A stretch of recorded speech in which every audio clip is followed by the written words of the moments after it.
Hi అండి. ఇవాళ కొత్త రకం వంకాయలు మన తోటలోనే హార్వెస్ట్ చేసుకుంటూ, వంకాయ చెట్టుకి తీసుకోవాల్సిన జాగ్రత్తలు అంటే ఎక్కువ కాయటానికి తీసుకోవాల్సిన జాగ్రత్తలు, మెలకువలు తెలుసుకుందాం. నాతో పాటు రండి. వెల్కమ్ టు మై ఛానల్ ప్రకృతి వడి. This is Manju.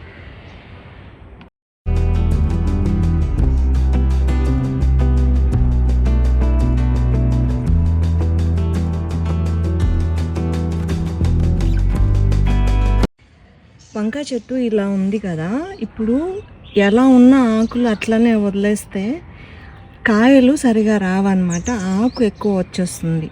ఇప్పుడు ఈ వంకాయ చెట్టుని తీసుకుంటే ఇక్కడ ఆకులు చివరి భాగంలో లైట్ ఎల్లో కలర్ అయ్యాయి కదా, అవన్నీ తీసేసుకుంటూ ఉండాలన్నమాట. అంటే అన్నెసెసరీగా ఈ ఆకుకు పోయే పోషకాలన్నీ కూడా కాయకి చెట్టు ఎదగడానికి అందుతుందన్నమాట. అలాగే ఈ కింద చూస్తే కొమ్మలు లేవు, అంటే కొమ్మలు రాకుండా కాదు, ఈ కింద నుంచి వచ్చిన చిన్న చిన్న చిగుళ్ళన్నీ యాక్చువల్గా ఇది కూడా తీసేయాలి. ఇది కూడా తీసేస్తే ఏమవుతుందంటే పైన ఉన్న కొమ్మలకి బలం పెరిగి కాయలు బాగా వస్తాయి, పైన వచ్చే పూత అవన్నీ కూడా స్ట్రాంగ్గా వస్తాయి, కాయలు బాగా నిలబడతాయి అన్నమాట. ఎప్పుడైనా కూడా ఇంత దూరం వరకు చిగుర్లు ఏం పెట్టకూడదు, అప్పుడు చెట్టు ఎదుగుతుంది, కాయలు బాగా వస్తాయి అన్నమాట. ఇప్పుడు మనం ఇలానే ప్రతి ఒక్క వంకాయ చెట్టుకి చేసేసేయాలి.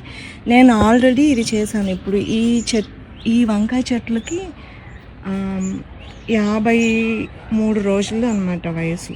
అంటే కాయలు మనకి ఆల్రెడీ స్టార్ట్ అయిపోయాయి. ఇది ఫస్ట్ హార్వెస్ట్, ఇవాళ మనం హార్వెస్ట్ చేసుకోపోయేది.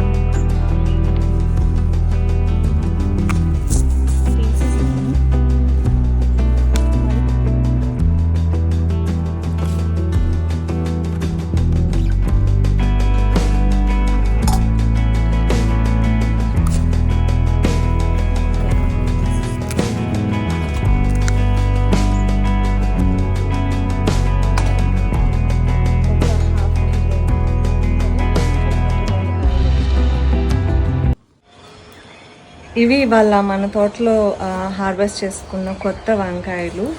అలాగే వంకాయ చెట్టు పెంచడంలో 2-3 మెలకువలు కూడా చూసాం కదా. మీకు ఎవరికైనా ఇంకేదైనా అనుమానం వంకాయ చెట్టు గురించి ఉంటే కామెంట్ చేయండి. నాకు తెలిస్తే చెప్తాను, లేకపోతే తెలుసుకొని చెప్పడానికి ప్రయత్నిస్తాను. ఇవాళకి ఇదన్నమాట. మరొక వెజిటబుల్ తోటి మళ్ళీ మేము ముందుంటాను. అంతవరకు మంజు, సైనింగ్ ఆఫ్ టు ప్రకృతి వడి.